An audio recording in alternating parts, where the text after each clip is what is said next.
Talking Memphis Wrestling with Randy Hill, featuring Michael St. John, Pat Trammell, and special guests.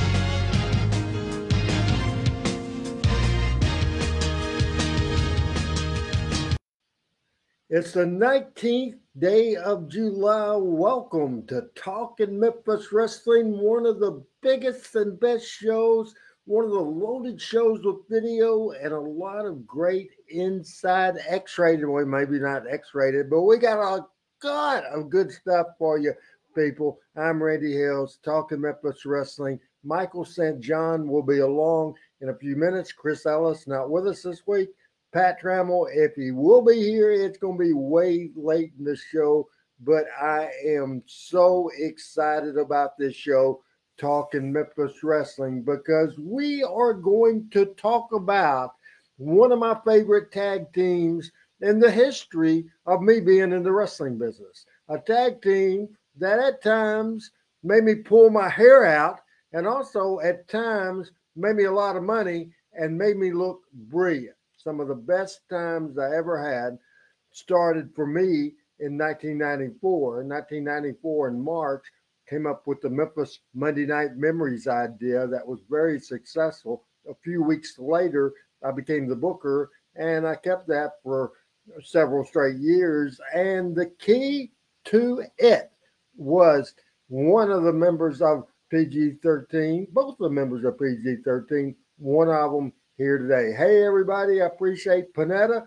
from Thailand across the pond. Hello to you. Hello to Brooks. Hello to our audience today. I believe Randy West in Hendersonville, Tennessee by Old Hickory Lake is watching. We're waiting for one of our guests. One of the guests is here as we put up a picture of the team that was absolutely fantastic in Memphis wrestling. PG-13, Jamie Dundee, Wolfie D. Jamie Dundee, born July the 5th, 1971, 51 years old. Wolfie D, my old riding partner.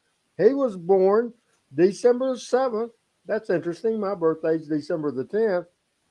But many years before, Wolfie D was born in 1973 at age 48 years old currently. He wasn't born at 48.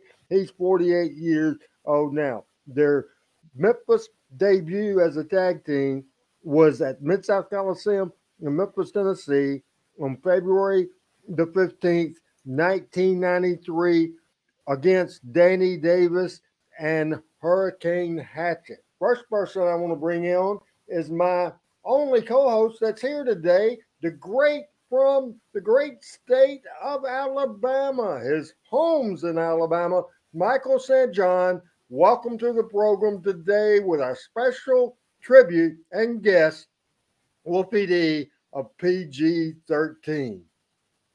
Oh, Michael St. John is not here yet, so we will then go right to the star of the show. Coming in now is Wolfie D. Hey, Wolf, what is going on, man? You old man, you?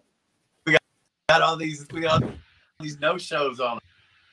Nobody showed up for the podcast. Where are they at? Well, actually, Michael is always late, but Adam sent me a director's note, said they're both here, and so I knew you were here, been talking to you, but he was referring to you and Jimmy both here, so it was a misunderstanding. So let's talk about early days, early life, because this was before I came back at the end of '93, and we talked about your debut match.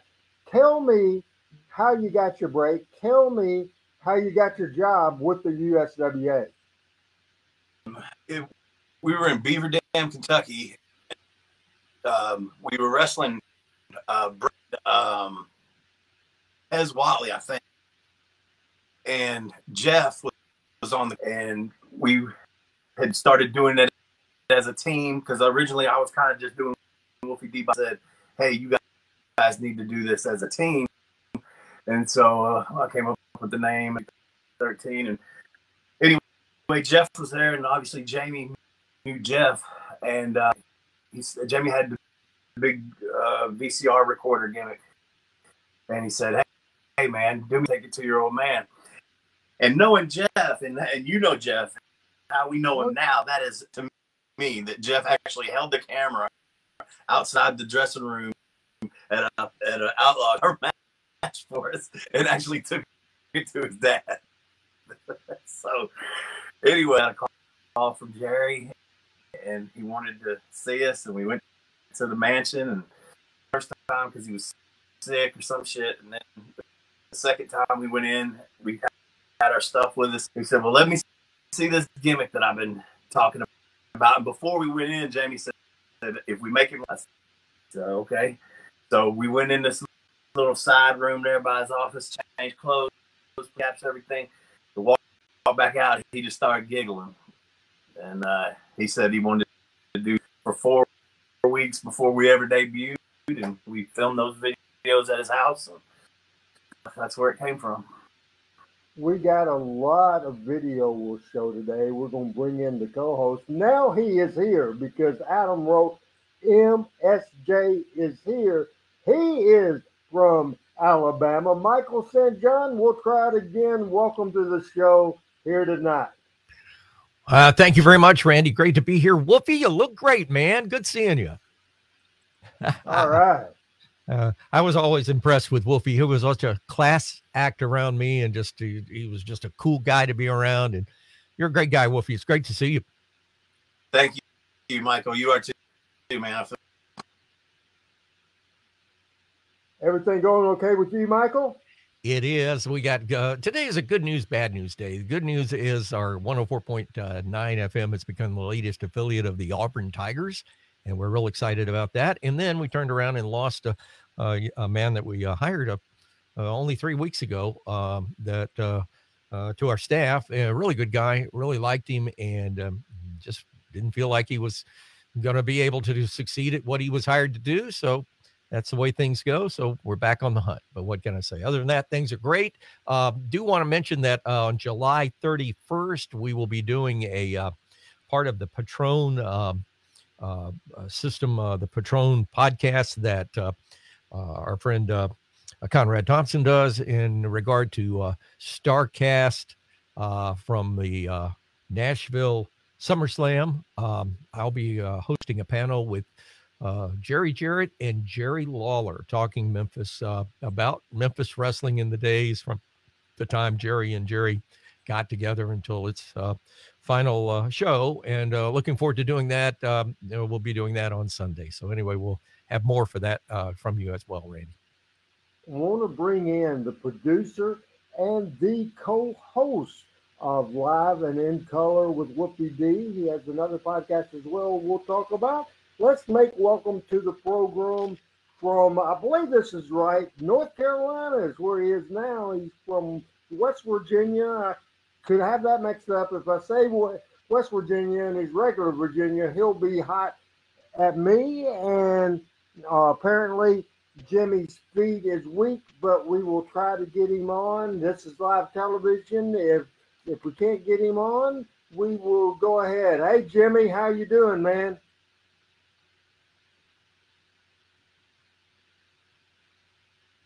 He's doing. Hey, now I blame this no-show on you, Wolfie. All right. I texted him right before. He said he was trying. I think he's having difficulty. Yeah, obviously his feet is bad. We'll go back to that as well. So, Michael, your memories of Jamie Dundee, because we can't mention, or I have a lot mentioned Wolfie D without mentioning Jamie Dundee, but we won't get personal there. But any memories of a young Jamie Dundee before he got hooked up with Wolfie, and did you ever imagine that a team, two smaller guys, would end up the most over babyface tag team in Memphis wrestling? And this is a fact, people, that I can prove with figures and dates and houses and money records. PG-13 drew more money as a main event level tag team than any tag team since Stan Lane, Steve Kern, the Fabulous One. Your thoughts on Jamie and your thoughts then. I know you, a lot of the time, initially in 93 and 4 and the glory days of PG, you were in other parts of the country, but your thoughts on PG 13.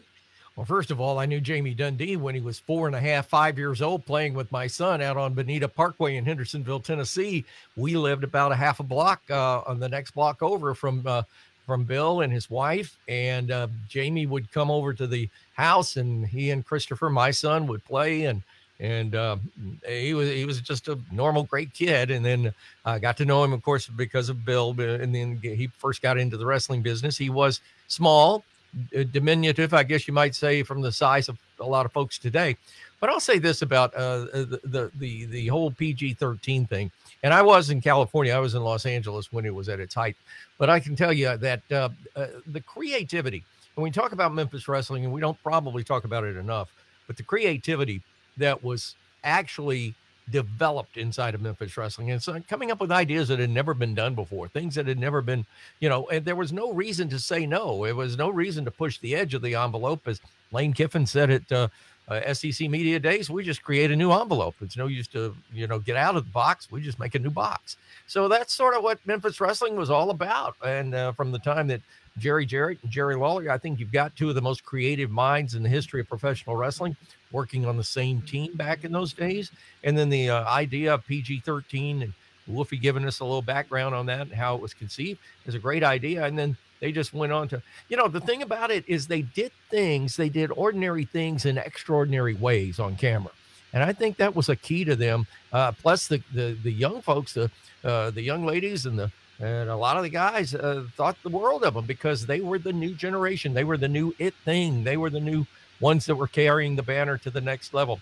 And when I look at teams like the Hardy Boys and some of the teams that are wrestling today, I see a lot of that spurned creativity that was introduced and inaugurated by Wolfie D and Jamie Dundee, now in wrestling, taking it to the next step. So I think they were real pioneers and people that I think they were a team that really sort of gelled together at the right time that helped bring old style wrestling into a new style world.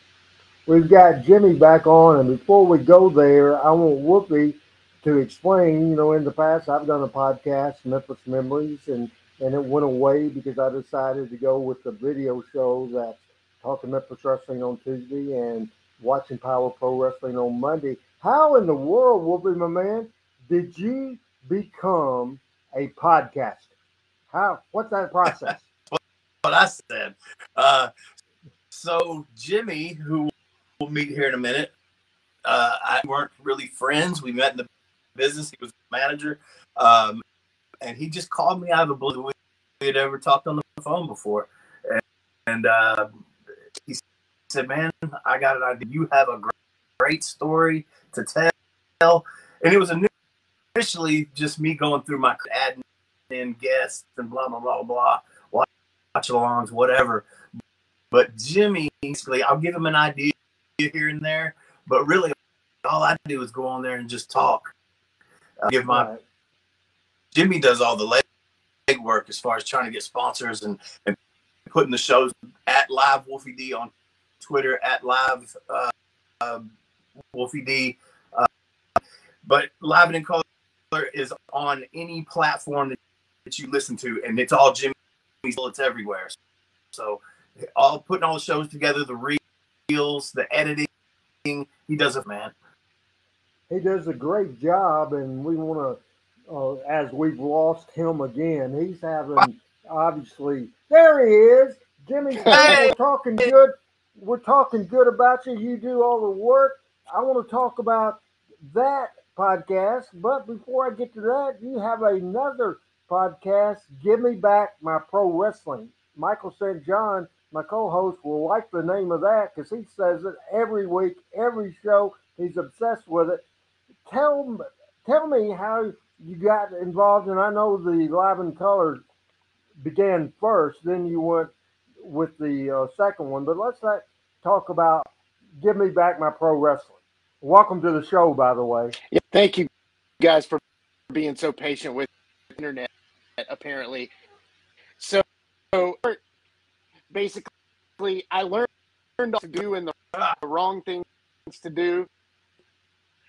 And so then I launched my own. I love this podcast. You know, I love this world currently we live in, especially like with the technology.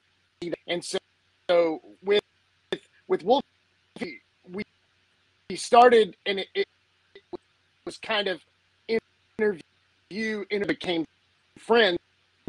Well, the guys at podcast are giving me back it's my brother and a friend. Long story short, we just talk and try to find it in the, hopefully, sometimes. Very good. So we're hearing you. It cuts out every once in a while, but it's real good content. And now, Michael had said he was in California, and we wanted to show some video today that I'm sure Michael has never seen. Now, you were brought in. Would you tell everybody who was booking Memphis? You probably already did when you mentioned Jerry Jarrett, but how you as PG-13 was portrayed in the beginning, and then how that changed once I became the booker. Yeah, so you know, we would be undercard for first match on the Thursday, Friday towns and stuff. We'd probably do maybe 6-man with the midgets, and so we did a lot of comedy stuff. I like this, you know. They like the gimmick and everything. I'm talking about the people. They knew they could put us with whoever was going to make them look like $1 million. They trusted me, and when 1, 2, 3 Kid was hot, to work him in Memphis, and we tore that still third card, you know, whatever, or third match on the card. But then we left for a little while. Jerry actually fired us because we kept being late to towns and stuff. Thunderbird kept having flat tires and shit, all kinds of stuff going wrong with it, and it does. But anyway, so I think we went to Mexico first, and then we came back to booking.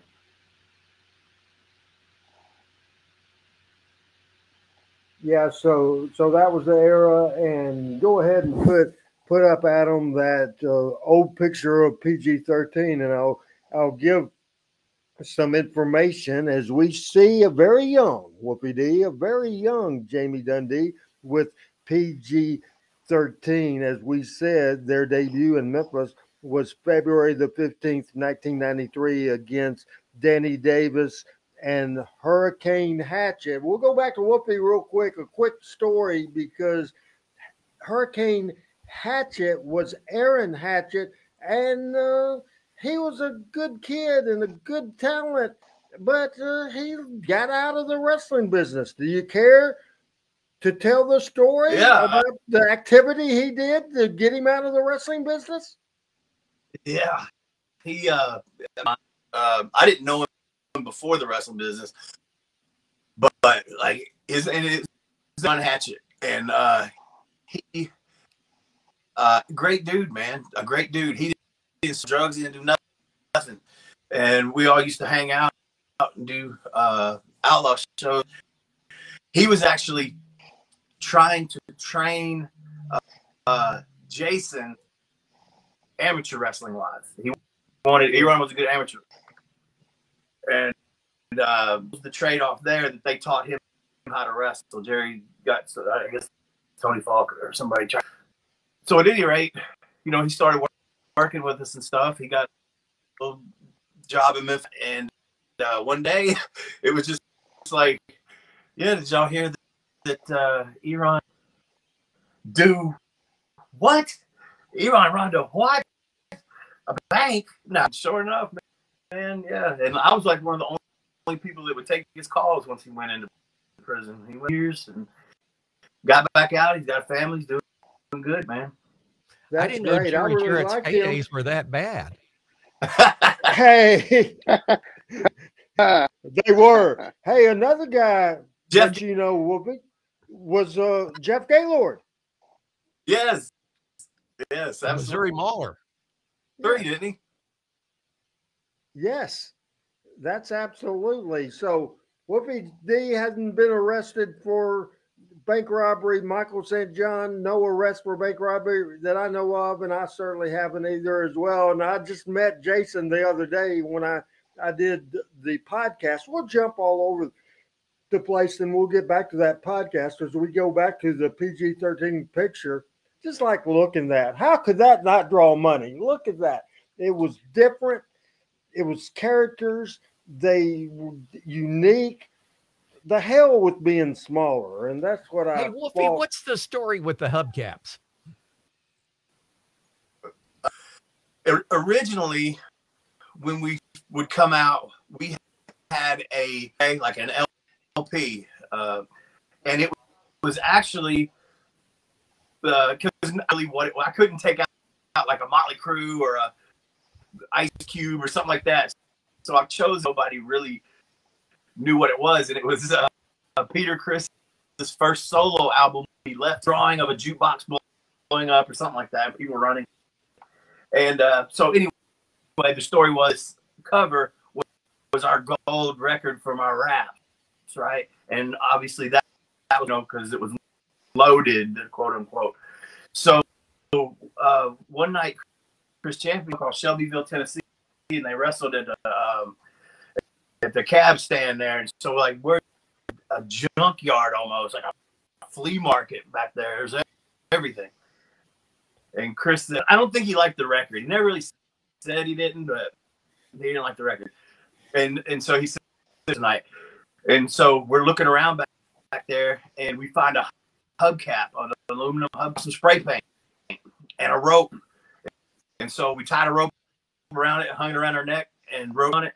And the thought was like Flavor Flav was wearing the clock around his neck. We wore the hubcap like we had stolen them off cars and hit people in the head with them.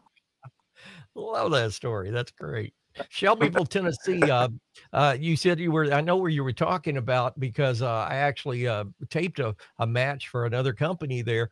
But a lot of times they would run the Tennessee National Guard Armory on the south end of town. And that was a pretty good that was a pretty good arena, because you had separate dressing rooms, and it was laid out really well and comfortable and air conditioned. And but that place over by the junkyard had a lot to be desired. I was also going to mention to you, you were mentioning that Thunderbird. The one thing that I'll tell you, history with me and a Thunderbird, that Thunderbird will get you in trouble every time if you drink too much of it. Man, that Thunderbird, it used to like the roof and stuff, and it had the big bench seat in the middle. So when it rained, so I had to scoot over into the middle like we was a little couple going down the road. So this cop pulled us over one time in Jackson, and he walked out. He's very looking dude, crew cut, the military cut, and he walked something about speeding or whatnot, and he said he started looking at the roof of the car. He said, "Does it rain in this hunk of shit?" He said, "Yes, sir, it does."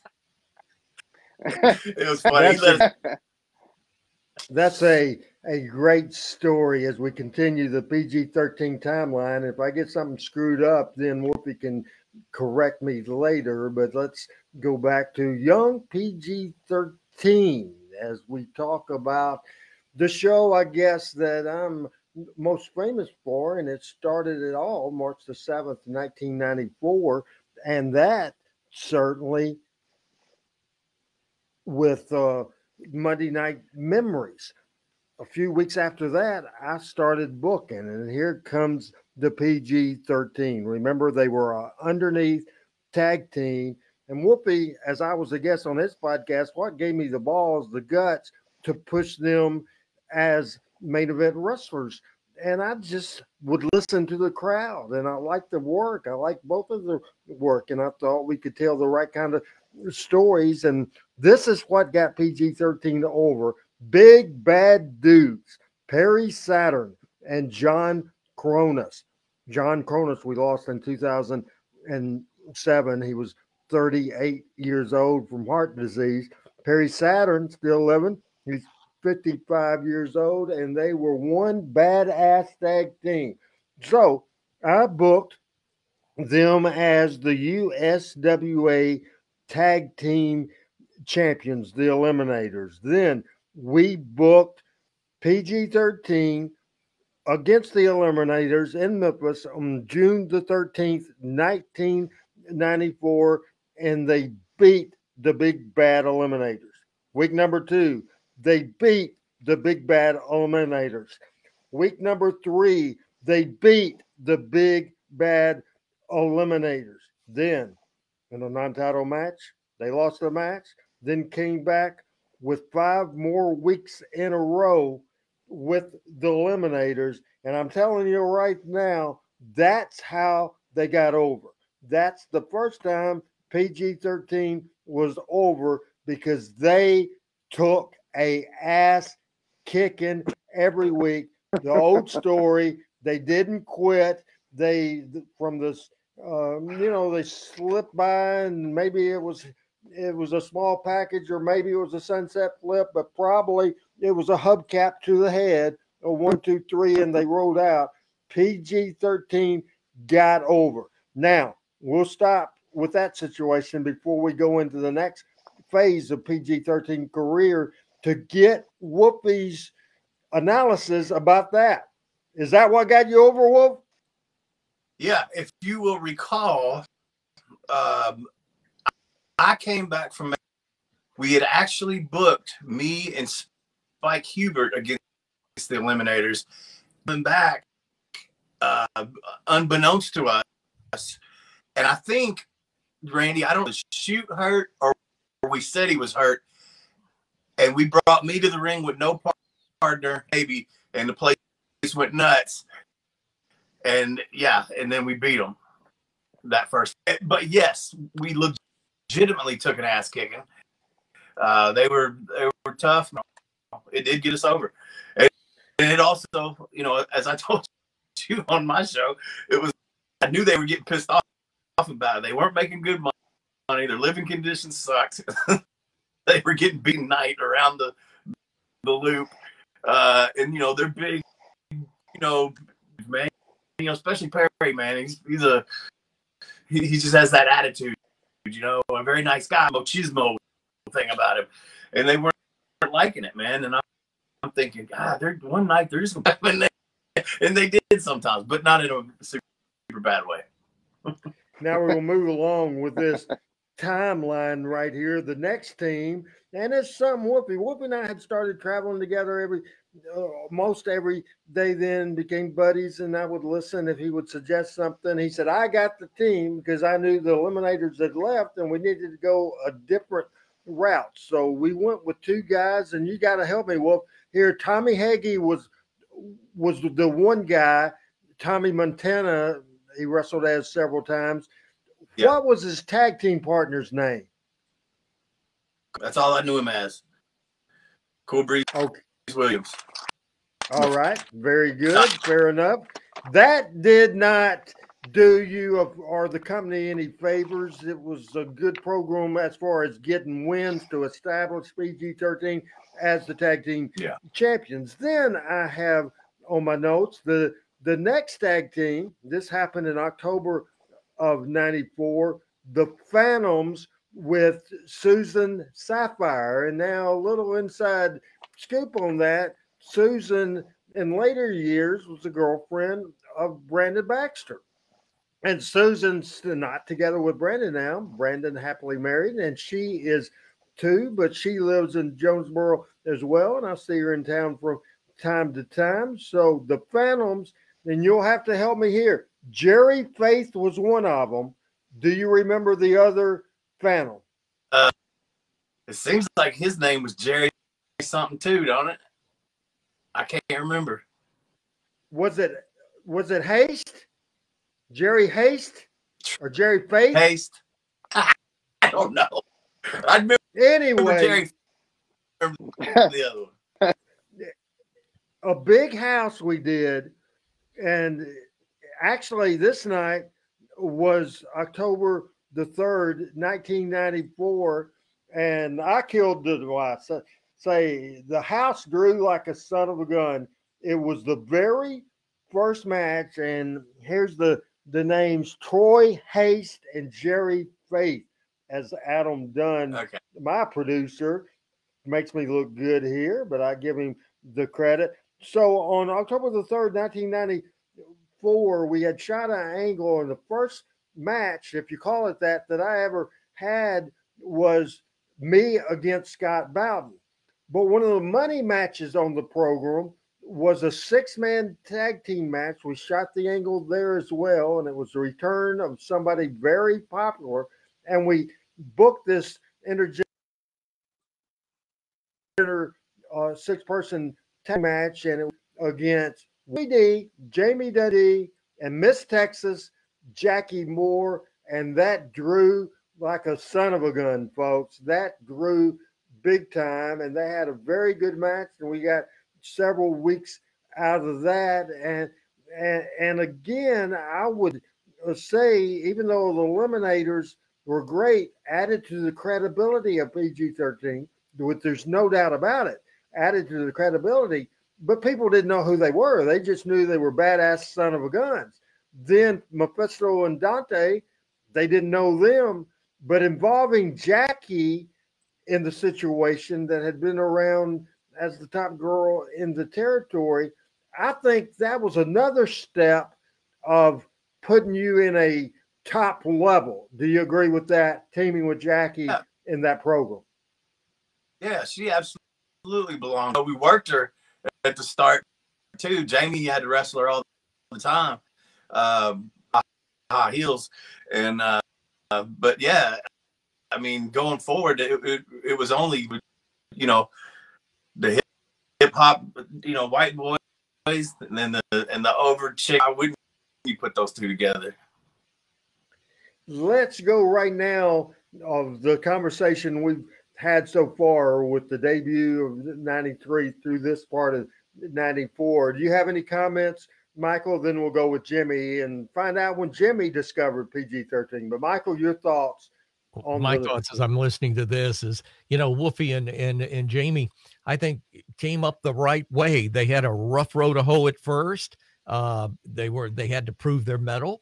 I think they did. The one thing I remember about them as they grew, and I got to start associating with them again in 1996 and on up through the early 2000s, was their interviews, their promos just got better and better and better. And I guess when you guys went to New York, Wolfie, did you guys get any schooling or training on that, or is it just something that you guys sort of developed on your own as you got more experienced in the business?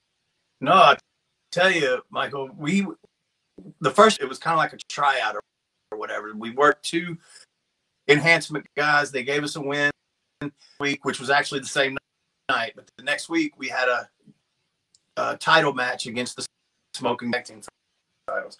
So anyway, we got 2 promos to pre-tape. And I don't know that Jamie had either. And so they got this damn thing wrote out for both matches, and we tried it, man. You know, and we pride ourselves, you know, and I'm pretty sure Jamie did too, is being one take guys, you know, because we were live all the time. It had to be a one take guy. So they got this stuff up there, man. We tried a couple of times, but it wasn't what I would say. And so we told the guys, you got to turn this thing off. Said, tell me just basically what you want us to say. Okay. Well, all right.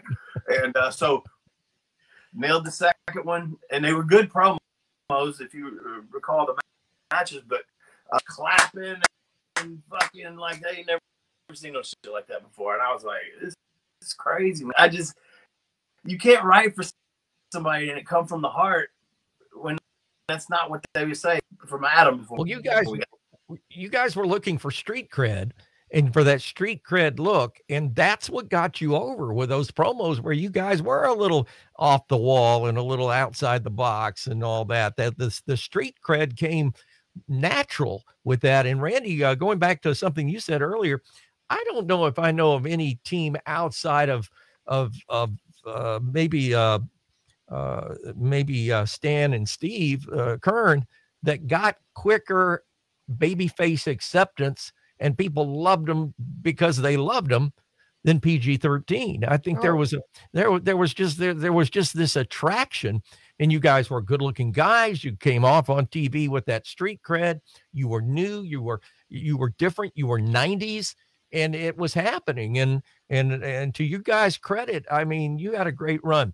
Wolfie, I'm going to recall a thing to you. I don't even know if you'll remember this, but Bert Prentice ran a show at a bar in Nashville. And this is around 2000, 2002. And it was out on Murfreesboro Road, and you and Jamie were there. And they were taping it for some TV or some DVD or something. And the show was supposed to start at 8:00. And they had trouble with the ring, and then they had trouble. But I think in reality, the manager of the bar was wanting more people to come in, and they weren't showing up. And so as a result, they brought the band on before the wrestling. Jamie was had a few in between that and got on stage and did a horrific rendition of the Georgia Satellites' "Keep Your Hands to Yourself." And I'm waiting in the back, and the guys are getting antsy and everything. And they finally started the matches at 12:30 in the morning. Well, at the time I was doing a morning show on 92.7 here in the Huntsville area, and I got up at 4:00. So this is like on a Tuesday or a Wednesday night. And I finally said, "Hey, I'm sorry, I can't do this." And I walked out. And at that time, Bert had run another show a few weeks earlier and owed me some money. So I thought, well, I'll come to this show and he'll get caught up. Nah, it didn't happen. And then the show didn't start till 12:30, which added, so that was one of my lesser enjoyable times around professional wrestling. But you guys were professional. You went out, you were in the first match, in fact, as a tag team match, and you brought down the house, which wasn't that big of a house, but whatever house it had, you guys managed to bring it down. Do you remember the name of the bar? I don't. I know it was on Murfreesboro Road between 24 and the airport. It was right in that stretch right down through there. We have just about 20 minutes left with Michael, so we'll move right along in the timeline here. I got mad at Wolfie for the very first time in October of 94, and he's going to be able to have his piece, and I will let him respond to this. So here I was, started booking in March, went all the way with these guys, and it got heat on me. Don't think for a minute that the boys weren't hot. Don't think for a minute Jarrett and Lawler didn't think I was going crazy. I had heat on myself for going this direction, but the houses were coming up. Then Jamie and Wolfie came to me in October and gave their notice. I said, "What do you mean? I'm not taking it." "No, I'm not taking it." He gave a freaking notice and say, "We'll be out in 2 weeks. We're going to Puerto Rico." Dutch, that dadgum dirty Dutchman, stole my tag team. Took them to Puerto Rico, and we had to then start over. And I thought that was a big blow. I also knew that it would probably not last because I knew both guys' personality, and I knew the reputation of playoffs in Puerto Rico, which was really worse than even Tennessee back in the time. They left in October 94. Wolfie came back by himself. There's a story to that I'm not going to tell. If Wolfie wants to tell it, he can. If he doesn't want to tell it, that's cool. I'm absolutely not going to tell it. He came back on November the 28th. Jamie stayed in Puerto Rico, but December the 26th, they're back together as a team, and they win the USWA Tag Team championship. We'll get to Jimmy in just a second. So that timeline that I gave, do you remember giving me a notice and how mad I was? Actually, I don't remember your reaction. I don't remember how we did it. I really don't. I think, who was we in a program with right then? Do you recall? No, I don't. When you left, I think it was pretty soon after the program with Jackie and the Phantoms ended. And that's what you were feeling was, and not to say that it's a decision. I appreciate the fact that I got to go there and experience Puerto Rico, but I felt like maybe we felt like we were ill a little bit because we were, we done the eliminator thing, got over, and then we're just kind of in a spot there. We're keeping ourselves over, even though the angles are not that meaningful. We're doing good, but I think we just wanted that opportunity to go be heels in Puerto Rico for just a little bit. We're having technical issues with Jimmy, and Jimmy Michael wrote a note to you. I don't know if you saw it. You can reboot your computer and try again, and we then may have luck. Or there he is now, Jimmy, or he went away as soon as he came on the screen. It's a ghost messing with Jimmy's internet. Cannot believe it, but we're here with Michael St. John and Wolfie D. Then we go to the first main event program, the program that ended up putting PG-13 and myself in a successful direction upward, and it's stuff that's so memorable today when we decided to program them with Tommy Rich and Doug Gilbert. At the time, certainly Tommy'd been around for a long time. Doug, one of the great wrestling families. They didn't have a lot of confidence in this program, not because of the work, because of the past of how PG had been booked, and they weren't booked as main event type of guys. And Tommy and Doug certainly wanted to make money and wanted to be in the main events. They thought I had gone crazy when I wanted to go with this program, but they went along with it. Both of them did everything they could go. This first deal from January of 95, it's called the PG-13 Rich and Gilbert Saga. And it's going to have something that I'm going to give to you in another video tape a little later on with certainly more details, the whole thing. But this first deal, Sid Vicious was hosting the program, co-hosting the program, and it's a review of what went on with PG-13 and Rich and Gilbert. And Adam, go ahead and play that video right now. Because Doug Gilbert and Tommy Rich, Wildfire Tommy Rich, Dangerous Doug Gilbert are the new champions. They won the belt just days ago. See if you have any luck boosting that audio. Hold the belt. There is a match coming up, but it has an interesting stipulation. Not only are the belts at stake, and the winners will be USWA Tag Team Champions, but the losers are out of here. That's right. Think about it. You know what's going through those guys' minds? I've been part of something like that before. Inside their stomach right now, the nerves are just got to. The audio is low. Just they don't know what to do, but they try to turn it up, guys. This is the only way to resolve this feud. Do you think that's true, even for guys like Doug Gilbert and Wildfire Tommy Rich? Do you think it gets to them too? Dave, because it happened to me. And some of this video will be as our mics are hot. Some of this video we'll see is just tremendous, and it's a recap of the feud, and you'll see a little bit of Mama D in the house. You put your pride at stake. You put your heart up there. Everything you worked all those years to gain happens like that.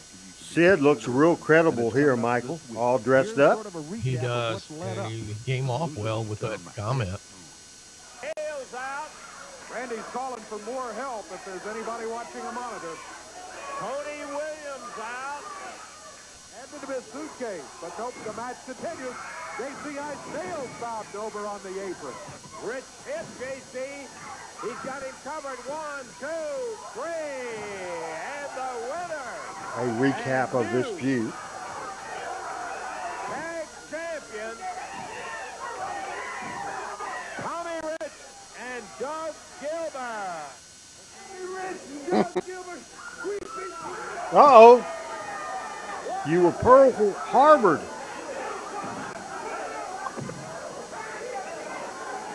We're going to need some help out here. The Wolfie famous Lance Russell. We'll need some help out here. What in the world are they doing now? They're putting something in Wolfie's eyes. They're going after your eye, Wolfie. Come on, Tommy. My Wolfie. And Tommy Rich jammed in the midsection. Yeah, I remember this. This is great. This is another step getting you guys over. You were hurt, you were down, but you'll fight fire with fire, and you break Tommy Rich's arm. Wolfie, who had his eye just hammered on. Now, winds up with that bat. JC holding it, and he ground Tommy's arm. Her boy is really getting pounded around, thrown out. Now, Gorgeous George III, as Doug Gilbert was on a leave of absence due to his brother passing away, Eddie Gilbert. Peggy Gilbert at ringside there. But this stuff of going over there and slapping away on him.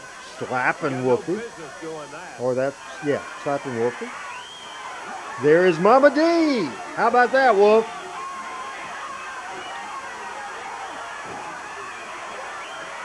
Go ahead and hit her, Jamie. Uh-oh. Mama D takes a bump.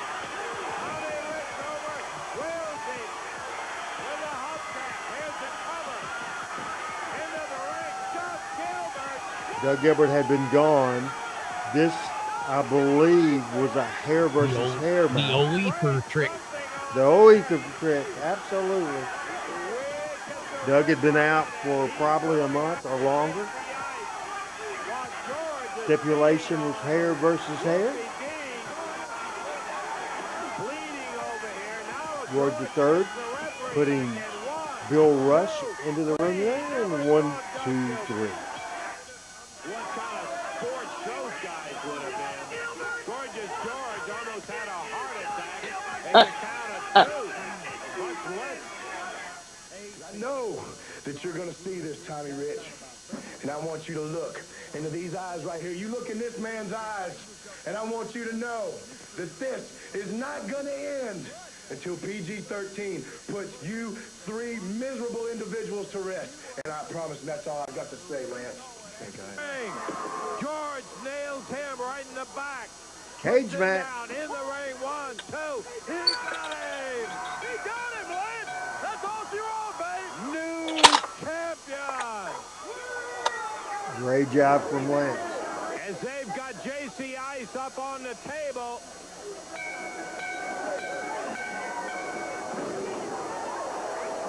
And it is pounded and busted in half.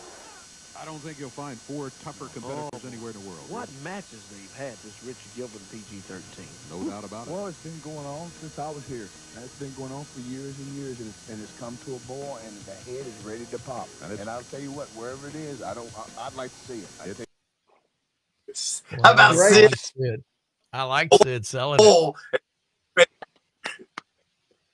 Jimmy, how did you become acquainted with Memphis Wrestling and acquainted with PG-13?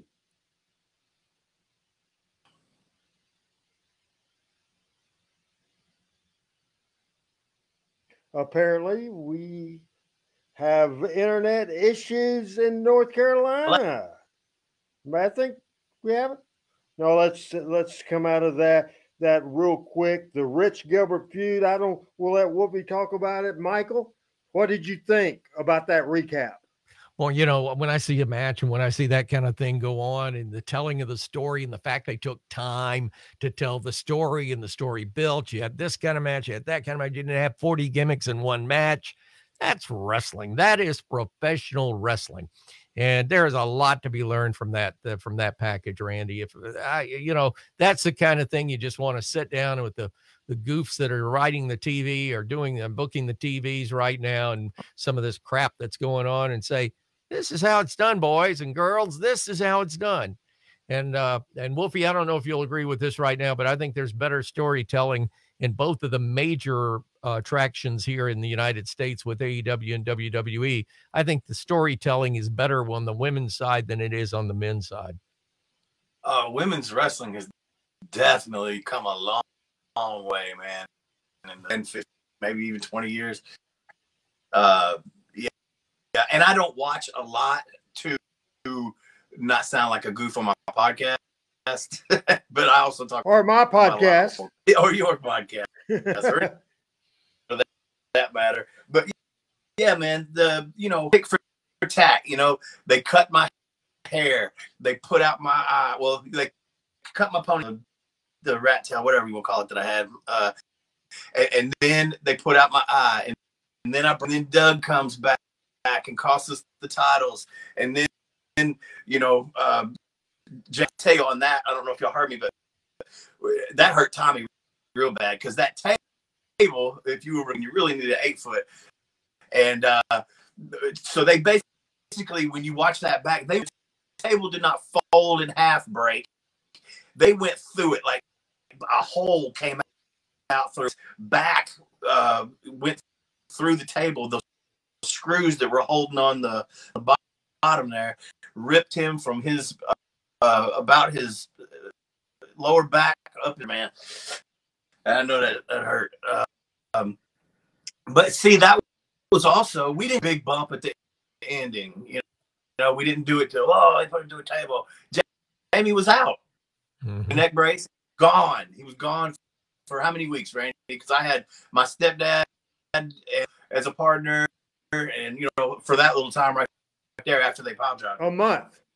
Yeah, it was absolutely a month. We're going to lose Michael in a little bit. That's why I want to go right to this next video. We saw a tease of it. This is the whole thing. You see pull aparts, and again, I'll get a little anti-modern wrestling because they do pull aparts and that sort of thing. Just everything about this is just real. That's the way you can describe it more. And we have 2 brawls to show you. We'll show you the first one right now from 1995. Here comes a real thrill.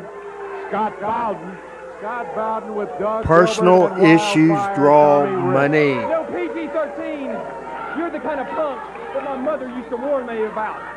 The kids from the wrong side of the tracks, you understand what I'm saying? Because every once in a while, they cross this track into our nice neighborhood and tried to work out some of their frustrations on the rich kids. Well, I promise you 2 punks something. If you try to cross the tracks and come after this rich kid, you got to go through Doug Gilbert and Tommy Rich first. You understand what I'm saying, baby? Dundee has never given Jamie Dundee anything. He was pretty he's good. He's a steal for everything he's ever gotten. He probably stole the hubcap. And he was a smart ass. Well, let me tell you, 2 pieces He's of white dead trash now, so I won't talk too bad Tommy about Rich the dead. and Doug Gilbert are going to turn you into men this week, baby. I promise you that. Well, PG-13 will have... I don't know if you could do anything. One of the most underrated wrestlers in the history of Memphis wrestling. See what happens when everybody's against you and you're getting cheated from, you're getting robbed from, and they steal whatever it may be. What happened last week?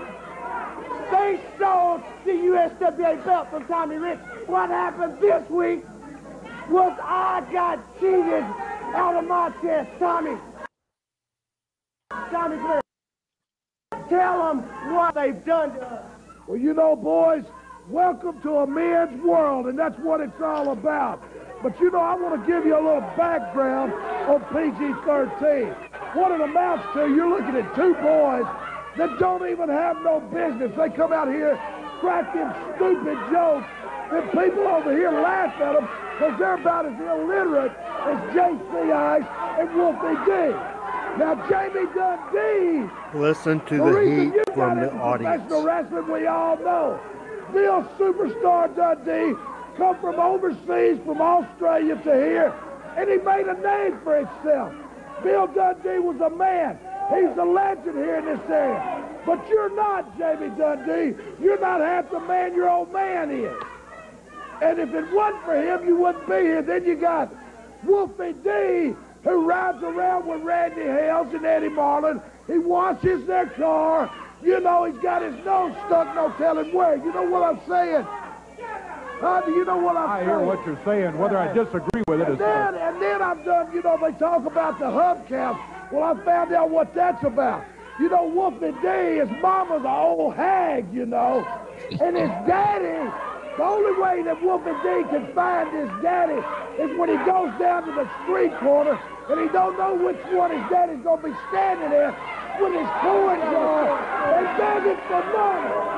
Hey, Brad, hold on a second. Let me tell you a little story. See, yeah, there's this little kid. He's called J.C. Ice, right? Well, everybody knows, little boy, who your daddy is and what your name is. Your name's Jamie Dundee, and you was raised right, Jamie Dundee. And see, your daddy had a whole lot of money. And he gives you, but you know what happened, Dave Brown? You know what happened to Jamie Dundee? What? He beat his poor old dad. See, Bill Dundee was a big legend around here for years and years. He beat Bill Dundee about senseless. And then, you know, you remember his poor old mom, Beverly Dundee, don't you, Dave Brown? You remember Beverly, the bald owner? I'm about getting sick and tired of all this story insulting people here. You got to insult anybody no longer. See his old mama, Beverly Dundee, after he beat up his daddy was embarrassed, and he kicked her out. Well, Jamie Dundee, for what you've done, see your mama, your old bald-headed, ugly mama, your stupid daddy, and everybody else in the hood, you think you're real. Listen to the people. PG-13 had all. Listen to the announcers. And here they are, out here jumping on Gilbert and Rich, who had been out totally out of order, running their mouth in a direction they shouldn't have been. And now we're trying to get this brawl broken up. Randy Hales out. Randy's calling for more help if there's anybody watching a monitor. Tony Williams out. And PG-13 absolutely furious. Tony Williams holding back Wolfie D. J.C. Ice, and here's Gilbert. And Rich saw a chance to get 2-on-1, and it ends up in another brawl right over by the fan. Partially separated. Rich is back out of it. Gilbert's back. And we're going to take a break, and we'll be back to it in just a moment. Adam, just real quick, as Michael has a conference call to do in just minutes. So real quick, Michael, I know you got to go to handle your business, but your thoughts real quick about that brawl, and then we'll let you get out of here. Boy, I miss those kind of brawls. And when you watch it and you watch different individuals that are taking part, it's a brawl. I mean, you never say, oh, this one's waiting for that one to do, or that one's waiting on a cue or anything like that. It was just a pull apart, wild, crazy melee brawl, which TV in Memphis was known for. And it set the table. It set the table for Monday night. It poured more fuel on this feud and this fire. And nobody can pull it off better than those four guys that were involved with Tommy and Tommy Rich and Doug Gilbert, and of course PG-13 with Wolfie D and Jamie. I mean, you guys, no doubt about it, y'all were pissed off at each other, and it showed. Thank you, Michael. I know you got to go. Appreciate you joining us. God bless. Thank you guys very much. And Wolfie, best of luck to you. God willing, I hope to see you real soon. Yes, sir. Thank you. Sorry, I got to bow out, but I got to yell War Eagle and find out what the Auburn Network wants. See you guys. All right, Michael. Michael St. John, everybody. So Wolfie, talk about that brawl. And again, that's the first program that elevated you to main event, and it was typical classic Memphis wrestling with playing the personal issues, draw money type of thing. Just thoughts on that. Then we'll see brawl number 2 in just a second. Your thoughts on that? Just watching that back, I was thinking, you know, we had matured as and in that I was thinking there was just parts of it. I mean, I've told Jimmy a number of times about the Memphis woo, boom, people to get that in Memphis. And you heard it right there at the beginning when we first started punching them in Memphis. Excuse me. We were mature. We didn't let them eat us stuff either. You notice that there was we're mature here where we're not taking too much, and I think some do that just like storytelling we did. It's like like I said a minute ago, arm. And then they brought in a mom. Then I bring in a mom. Then blah blah blah blah blah. And we kept tic-tacking, super duper baby faces where we just weren't doing anything bad. We were just doing that to us, right?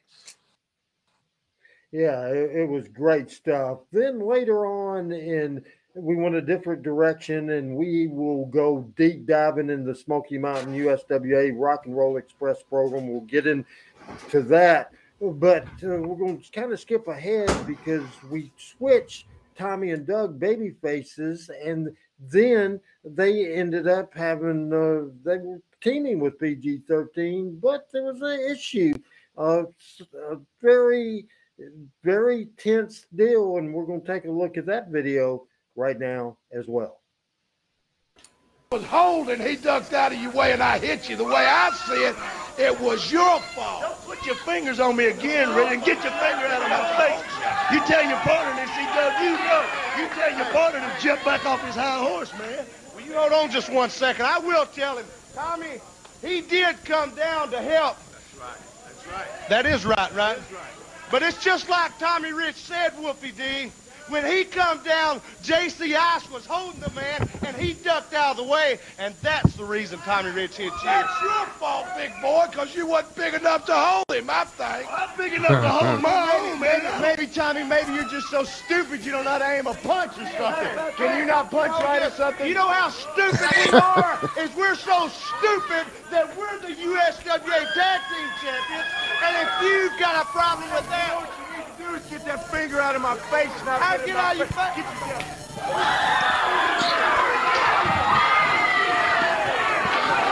Well, they're going at each other. All right, bring some more air. Yeah, here comes some folks out to break them up.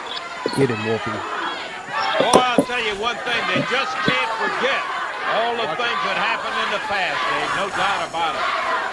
Well, the bad blood comes back, even though it was an accident this past time. They remember what happened in the past, so it's hard to consider it an accident, I guess. In their mind, boy, we got them all over the Corey, and Corey's got Doug Gilbert backed out of the action. They've got here's Doug jumping back in after Wolfie. JC won't let it go. He jumps right back in on Gilbert. And Rich being held out by 3 of them. And look at Wolfie D going back after Rich. This was not our main event. Let's take a break, Dave, and let's see if we can get this thing out. Come on. We'll take a break, Dave. Come on, Doug. Great stuff. Real. Look at that bumper as we see the people. We'll try it a 3rd time, a 4th time, a 5th time. Jimmy is with us. Jimmy Street. What did you think about that? I think it was amazing, and I hopefully have finally got a connection that will be up to your standards, my good man. Very good. So real quick, live and in color with Wolfie D. You do that podcast, and yes, the question I asked earlier, and we lost you. So sorry. How did you get connected into Memphis wrestling? How did you become a Memphis wrestling viewer? So, well, from a viewer is I heard about the good stuff. So I'm a Mid-Atlantic kid. I grew up on Crockett, Smoky Mountain, of course, some WWE, but my buddies, they would tell me, randomly, they would say, hey, you need to watch this match and it's crazy or something to that effect. And so we would go to our local shows. Jim Hoot Gibson was a local wrestler in Virginia. he did some stuff for the Poffos and so the Fullers in Knoxville, and he was from Lebanon, Virginia. And so we would go to shows and watch his shows, and then we would buy VCR tapes of the Memphis stuff. And that was the early CWA stuff. And then eventually I'm still going to shows, and then that's when I get turned on to the USWA stuff. So very good. Just super stuff. Whoopi, your memories of the fact of that second brawl where the breakup, they were your partners, and then all of a sudden they weren't your partners. Yes. Sorry, I had to because my battery was dying and I didn't have a plug over there. Good brawl too. As I was watching that one, I was sitting there thinking about how some of those job guys, man, in Memphis, were like they're like shooting with you on these pull aparts and like really trying to hold you. And I remember getting arms and whacking them. Let me fucking go, dude. Yeah, it was just great stuff. So here we go. Big show in Louisville. It was I think I'm right on the dates. I think it's June the 11th. It could have been July the 11th. But the night to remember. And it was the night before we did Memphis Memories 2. Memphis Memories 2, I wanted to book the Rock and Roll Express against PG-13. I wanted PG-13 to have a credible win. However, we couldn't. They had a TV taping, so I booked them the night after a Sunday night at the Louisville Gardens in Louisville, Kentucky. Now we're going to watch the whole match. Unfortunately, and I told this story on Wolfie's podcast.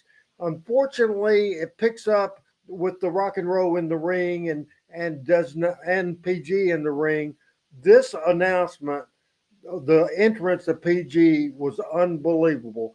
It was the best house that Louisville had in maybe 6 or 7 years. It had a wonderful house, and they were ready to see what they were going to see, which was going to be a night to remember. When PG came out after the Rock and Roll, now the Rock and Roll had always been baby faces. The people knew they were wrestling PG-13. 90% of the people booed the Rock and Roll when they came to the ring. Then the music hit, the spotlight hit. PG got up. I get chills thinking about it today. It's just amazing the reaction they had. Jerry Jarrett was sitting back in the back in the bleachers with me, and he was the match before was Brickhouse Brown and Billy Jack Haynes. So he got up. I said, "Where you going?" And he said, "Wow, what's next?" I said PG-13 in the Rock and Roll. And he said, "I've seen a million Rock and Roll matches, and I had PG here underneath." I said, "They're not." And he was working for the WF and wasn't watching the TV. I said, "They're not underneath anymore." I said, "Sit here and watch this match." And his comment after the match, I mean, he was spitting in his Red Man cup and tobacco everywhere, and he was watching the match as closely as I was, and he said, "What in the hell have you done to PG-13?" I said, "They got their ass over."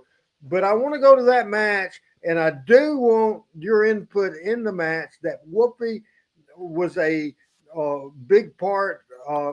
He and I together sat down. It was the first time I ever actually wrote out, not a script, but wrote out a finish, because it was complicated as hell, and Whoopi and I worked on it together. But this whole match, before we go to the tape, any setup you want to do?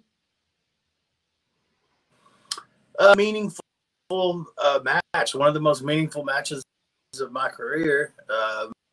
Just, was my thing growing up, and here I was, one of the biggest tag teams territory, and I don't think I really realized it at the time. I do now, more so than then, but it was like the passing of the torch. I'm glad they did it. We talked on my show. Wait till you got to listen to the show that you're on when we air it tomorrow, right? Is that right, Jimmy?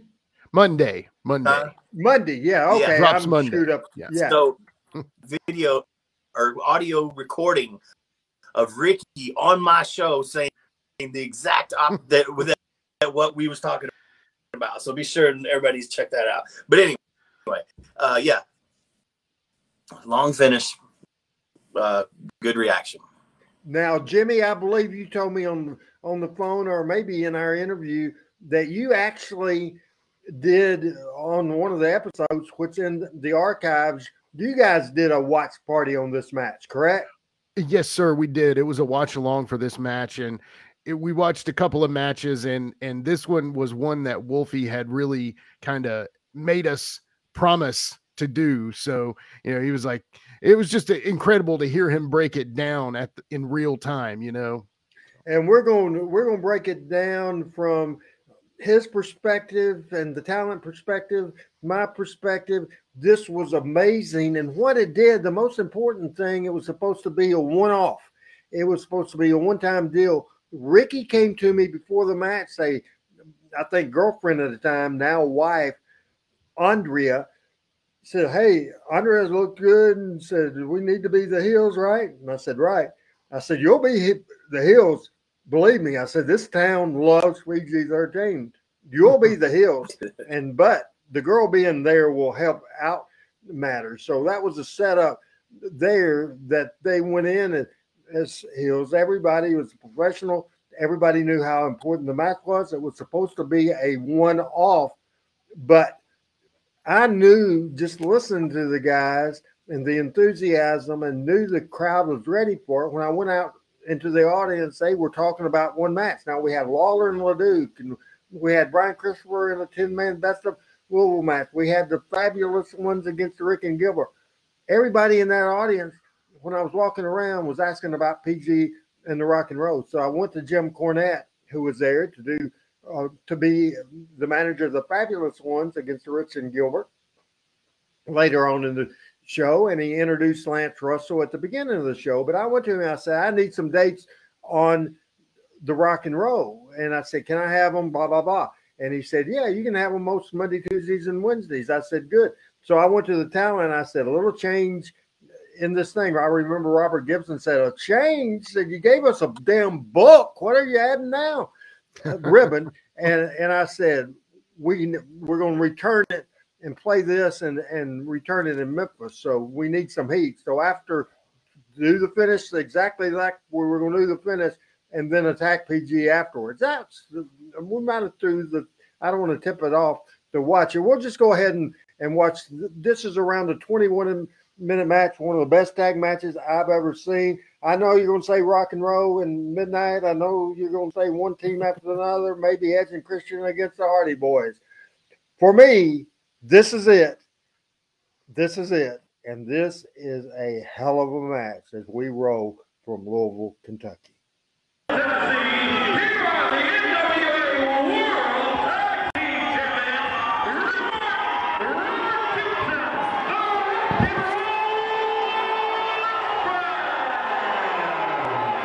The house was 4,000 people paid. It did $30,000. Opening match. Listen to this pop here.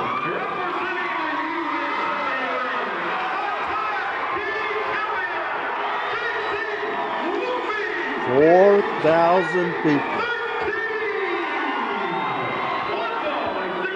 Watching it back all these years later, you're feeling on that reaction, that pop, Wolfie. It's nice. It gives me cold chills. That haircut looks damn good.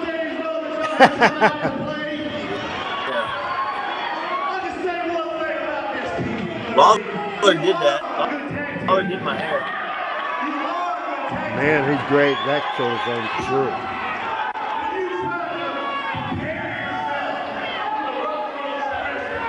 Yeah, Wolfie, I have no doubt this is the biggest crowd that you had ever seen before or after at that building, right? Yeah.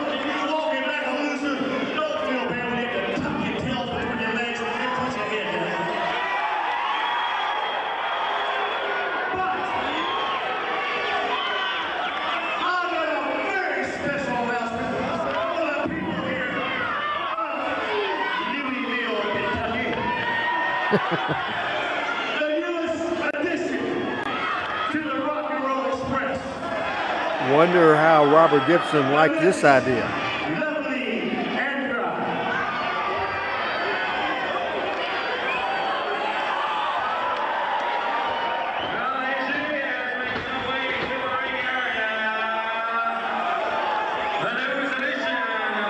You saw Randy West with the camera work right there.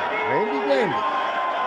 Now, you know, Wolfie and I, we've talked about how this was like a passing of the torch in a sense.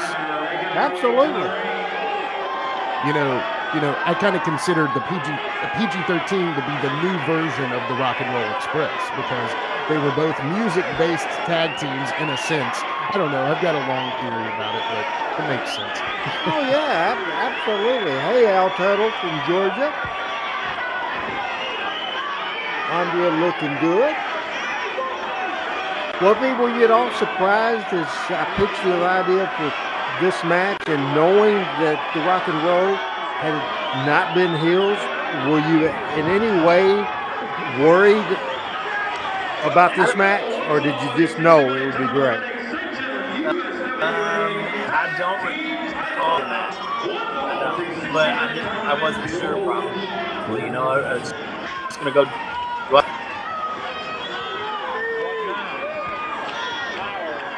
And if that we would have adjusted, and I don't mean the finish. I just think we would have adjusted the match.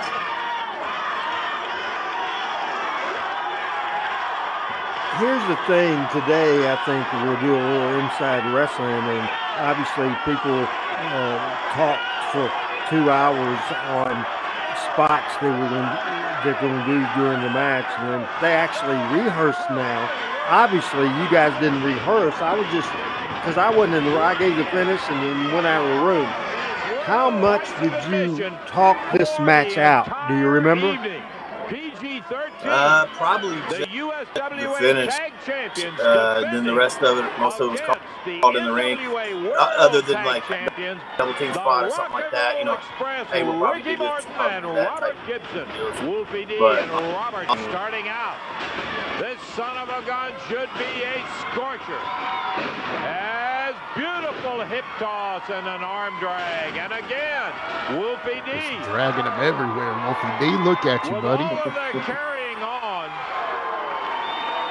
The hubcaps, the hood talk, and all of that. The opening match of this night to remember, was probably the worst match I ever seen in my life. It was Gorgeous George III against Super Mario. It was horrible. Debbie Combs. Debbie Combs against Jackie. A Smoky Mountain title match. Grayson Smothers against Buddy Landell. Billy Jack defeated Brickhouse Brown. Then this match. Then the Fabs against Rich and Gilbert. Then Lawler against Ledoux. And then Brian winning the Best of Louisville 10-man title match. Robert Gibson hammers Wolfie D hard on the mat. I think the one thing that is most often said by people who step in the ring PG-13 can work the crowd, and obviously they were great. They just had charisma. The hell with the small. You're not thinking about anybody in this match being small at all. You're just thinking they're great wrestlers, and this is a great knee lift. Little team. Have you heard that? And then they get in They would be so lauded today. They would be in the top 5 active teams if they were performing right now. If I was booking that company, they would be the top team. Right. But I'm saying, you know, for sure. Yeah. PG-13 Ditto. Abby from Louisville is saying hello, Wolfie. You remember Abby? Oh, yeah. Left with a great deal of respect for Wolfie D and the Iceman. Maybe some Burnham Durnham somebody said something about. JC over there flexing those pecs. Now this is not Mr. America exactly. No comment from Wolfie on that comment. I rib Abby every week. She's a regular viewer of the show. Determination. I've never seen a more determined This is a really class show here. Randy, you really got a nice thing. I like this a lot. Thank you so much. Professional As we talk jealousy, Memphis wrestling to keep the legacy of Memphis wrestling alive. This is just a hell of a match. And the great thing about the match is the people is with every second. The finish, and there's one spot in the finish I won't give away. That was 100% a Wolfie creation that was executed in the match. Great. And somebody mentioning one thing that makes this match even more interesting is having Lance, who's probably in Louisville for the first time in 10 years. Lance and Corey really adds to this match as well. But a bad announcer this match was just great. A bad announcer couldn't screw up this match. Over 4 minutes past in this sanctioned USWA Tag Team title bout.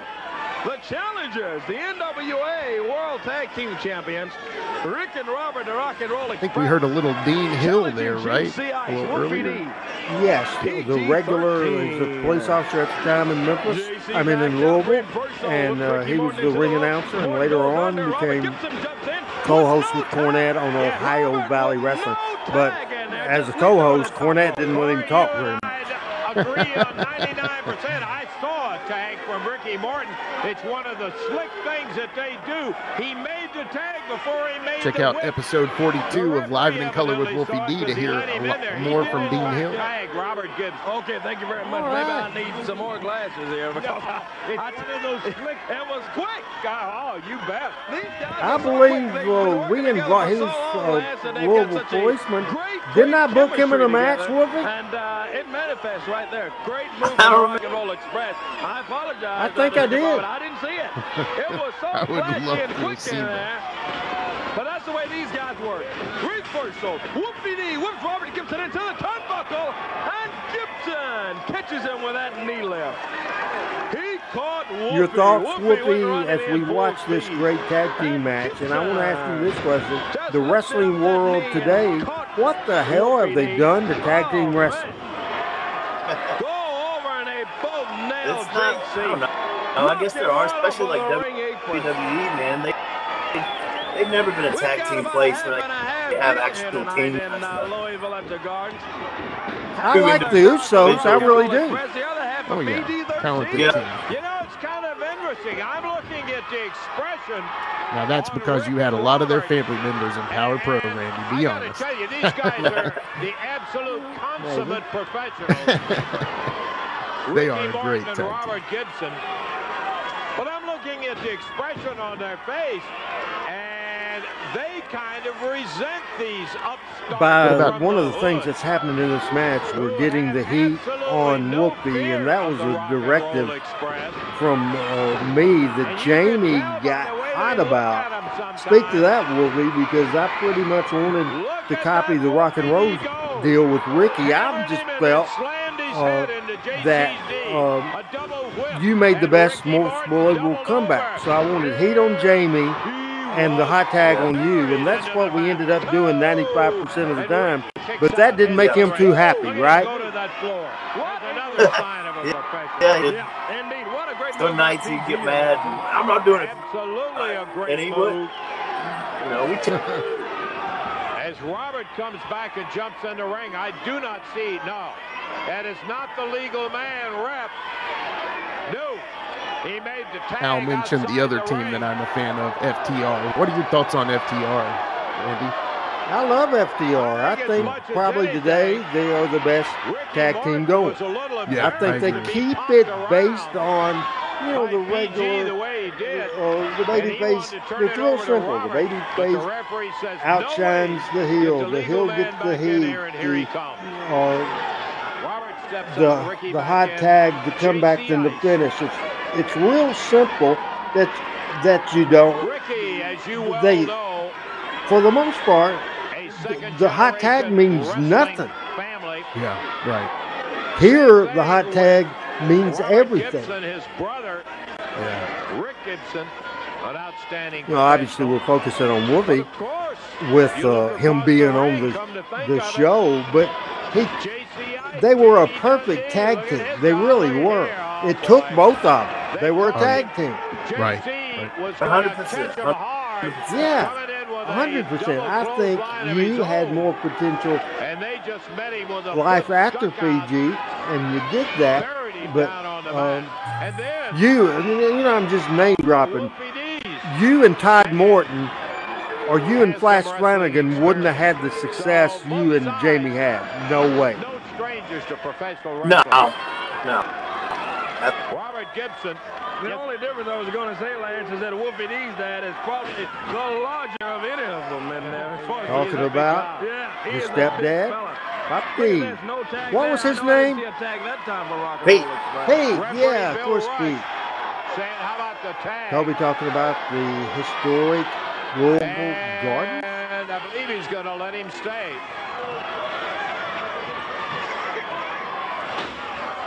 Rick Morton hammered him. Took one. You covered it a little bit earlier. Exchange with JC Ice. This would definitely be up there in your career with PG-13. Is this your very favorite match? Reverse atomic knee. The Texas Death. And JC Ice down hard on his face. And then there's some other matches that I like. A great one. It's still got a bunch to go, and it's turned Texas out to be Death. everything we thought it was going The to. Texas Death. Ricky Morton. We did Pick JC Ice a couple up. of Texas Deaths, and I have that as well. I want to ask you guys a question. I don't like going more than 2 hours, but we got a ton of more video. I mean, a lot more than 35 more minutes worth. Can both of you guys join us and let us do part 2 on the Smoky Mountain USWA feud? Yeah, I was going to say, let's chop it up, man. He knew the referee wasn't there. You've been going a while. Can I tell you, he beat the 3 count by about Absolutely 4 can inches join me. of the hand of the referee.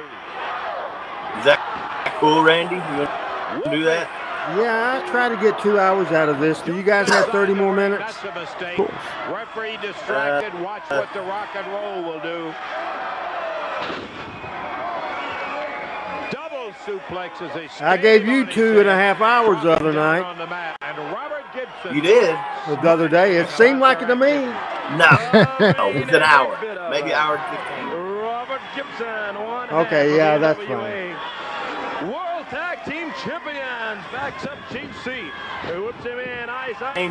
He's there, and there we were talking and stuff, but Ricky and Jamie were Ricky back to back.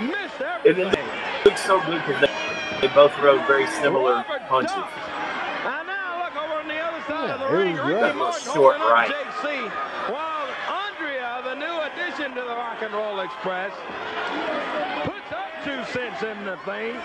This is where Jamie insult than injury. He's been hit a whole lot harder already. This is where Jamie what? than Andrea will ever hit him. Yeah, we're throwing- being slapped by He's throwing up. lady Andrea. If you would have I saw remember a that. second You're exactly ago, right. you would have seen Ricky smack. And And Andrea, then she is if smiling. you leave him and alone grinning. so he She's can throw up, loving and it. then Robert comes over to me. Robert Gibson. The partner's throwing up. Is that what he's saying right now? Let me tell you, the Rock and Roll Express have been around for a long time. They've held all type of titles that you mentioned earlier here in this bout. But let me tell you, they know that JC and Wolfie. I've never been able to down. get a That's in why a they're 10 doing all count. that they can do. They're pulling every kind of stuff that they can to be So I'm sure impressed. that they can get these 2 young punks, as they said in here earlier, to lose this bout. Well, I can fully understand that when you've been the top dog for a long time and they bring a new puppy on Yeah, the block, I don't want to and beat it all to of a death, sudden, but after this a little commentary seasoning, that puppy is just becomes fantastic. quite a Absolutely. household favorite. The Then goat. you start to wonder, wait a minute, maybe we better get rid of these guys, and they start to I resent grew up a Bob and I Caudle think that's fan, the but I case that became we a have Lance here. Russell when I became a little more With a front learned. face lock, there's a tag on Wolfie. And Bob was The great ref- as well. Yeah, But he's yeah. no Lance Russell, and I don't know what happened there. I screwed up there. Hold on just a second. What we've seen so far, will we go ahead and recap it as I get us going again, okay? That was my fault. It's cool to be in that situation to where you're the match that they came to see. And you go out there, and it's a totally different have to really touch each other at first. You know, these guys go out there and boom, boom, boom. You know, a match like that, we'd have started out just blah, blah, blah, blah, blah. But we didn't. And we didn't have to. You know, we were doing locking up, headlocks, tackles. And then it builds and it builds and the heat gets good and it means something. And we hadn't got that far yet, but it was just nice to be able to go out there. And I love it. The people are that into your, they're that emotionally invested into you, and you really don't have to do a lot to get them to respond in a way like that. Now, I have no idea this is a part of 2-hour video. I have no idea if it's queued up at the right place. We just got to go where it is. We might repeat something or we might miss something, but go ahead. Soon as PG-13, the USWA Tag Champions defending against the NWA. Is this the start of the match, Wolfie? Yeah. Roll Express, Ricky Martin and Robert Gibson. Hold on. Wolfie D and Rick and Robert. And I got to tell you, these guys are. So while you're finding that, to paint a picture, at this point in time, the Rock and Roll were my favorite tag team on the planet. And to know that I am now changed, it's like you change your political party. You know what I'm saying? Your religion, you know? I'm now a PG-13 guy. It's crazy to think about. And you can tell by look at them sometimes. Listen to the people. Hammered him and then slammed his head into JC's knee. A double whip. And Ricky Martin doubled over. We were on into the heat when we stopped. Buried into the mat. Jamie hasn't thrown up yet. Look at him go to that floor. Okay, I'll try again. I just don't want to miss the finish. Yeah, indeed. What a great move by PG. In there. So who is the cameraman during this, or who are the Randy West. Incredible camera work. He was a pro. Yeah, incredible. A lovely addition. One. He kicked out of it. Ricky Martin just being smart. He was taking as much time. Yeah, our best bet is just to go from the here. referee wasn't there to count. Can I tell you, he beat the 3 count by about 4 inches of the hand of the referee. Wolfie jumps inside the ring. That's a mistake. Referee distracted. Watch what the Rock and Roll will do. Double suplexes. He rolls over like he's drop him down sick on the right mat. now. And Robert Gibson. Robert's got that evil grin. You never saw that a lot, you know? Because you never saw him as a heel very much. Right. So, Whoopi, did you not realize Jamie was sick until Robert told you? No, I was on the other side of the ring. I couldn't see. He was down on the floor down there. Here it comes right here. Watch Ricky go to pick him up. And then he sees what he's doing and he smacks him on. This is great. Ricky Martin holding up JC while Andrea, the new addition Here it comes. to Rock and Roll Express, puts up 2 Right here. steps in the Look at Ricky. That's more insult than injury. He's been hit a whole lot Smack him on the harder head or tonight the arm or than something. Andrea will ever hit him. Yeah, we're being slapped by Did Jamie just blow up? Was that the problem? Honey, he's throwing up. Andrea, she Leave him alone, honey. He's throwing up. I just say. Did he just blow up? Yeah, but I think he had been out all night or something. He had been I wish I'd have out known that then. I'd have cussed him. for 10 years. For a long time. They've held all type of titles, as you mentioned earlier here in this bout. But let me tell you, they know that JC and Wolfie can be a tough task. That's why they're doing all that they can do. They're pulling every kind of stunt that they can. Lee Wallace said party too hard. I think that's the case. Yeah. You said in here earlier to lose his bout. Well, Debbie's looking for a hot tag and some electrolytes. For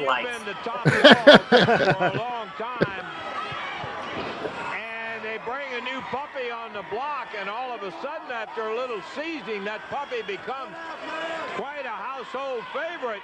Listen to that commentary. Wait a minute, yes, maybe it's we better amazing. get rid of these guys, and they start to telling resent these stories. And I think that's the case that we have here. Robert with a front face lock. There's a tag on Wolfie. The referee. You never see that. He will never Apparently, let it work. Vince McMahon doesn't like the false tags, Wolfie. Probably not. I think they're banned. Robert pitching, and J.C. Ice hits the deck. I mean, it can be. We're 13 minutes past the But you can also mark. do it in different ways. It's not just that old. Yeah, it's certainly done right here. The USWA. This is like a 22, 23-minute match. The NWA And probably 8 to 10 minutes of heat. are not at issue here. Farmer John, Roger Calvert in the house, Wolfie.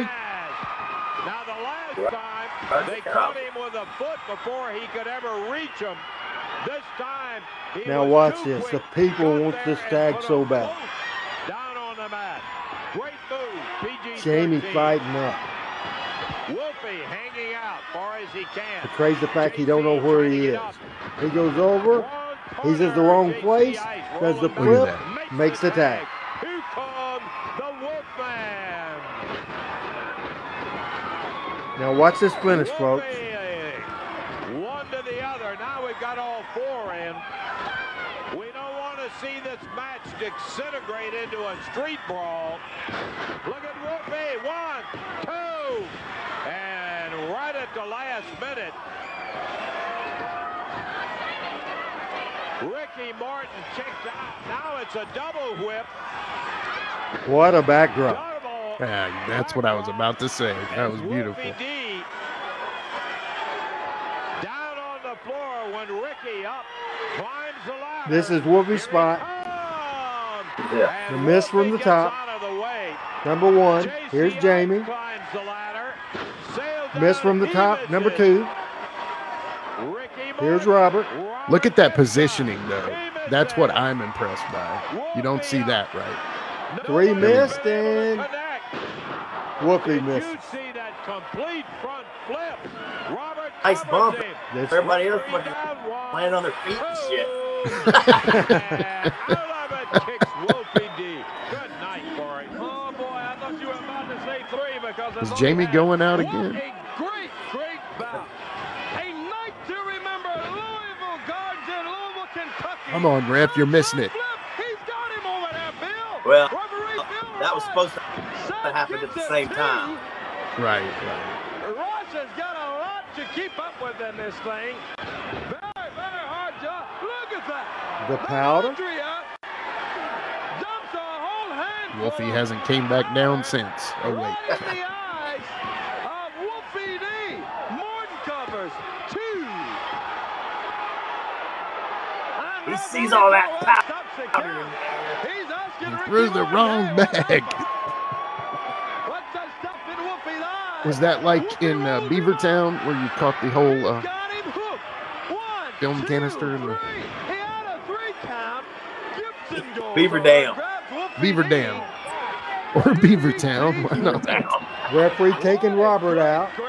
Here comes Jamie, the hubcap. Now listen to the people. She comes from behind.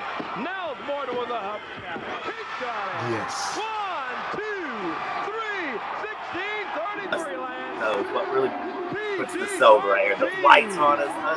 Yes. Referee is Bill Rush. Yes. Look at that. Tag team titles in 16 So minutes. we're getting heat afterwards, but we're letting the people celebrate. Adrian. Retain the USWA Tag Team titles. How sweet it is. Uh-oh. Andrea just walks over. She starts slapping J.C. Ice. What is she doing, Lance? Rock and Roll came up from behind and nailed him as PG-13 went rolling after Andrea, who had slapped J.C. Ice twice. And then Rock and Roll came up behind him, nailed him, threw J.C. out, double drop kick. There goes Wolfie out on the floor. And there goes Rick down on the floor where Wolfie D is.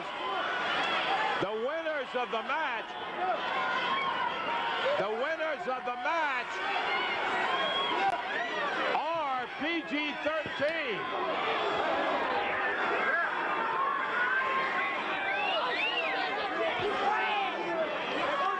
Yeah, Brooks, this was something.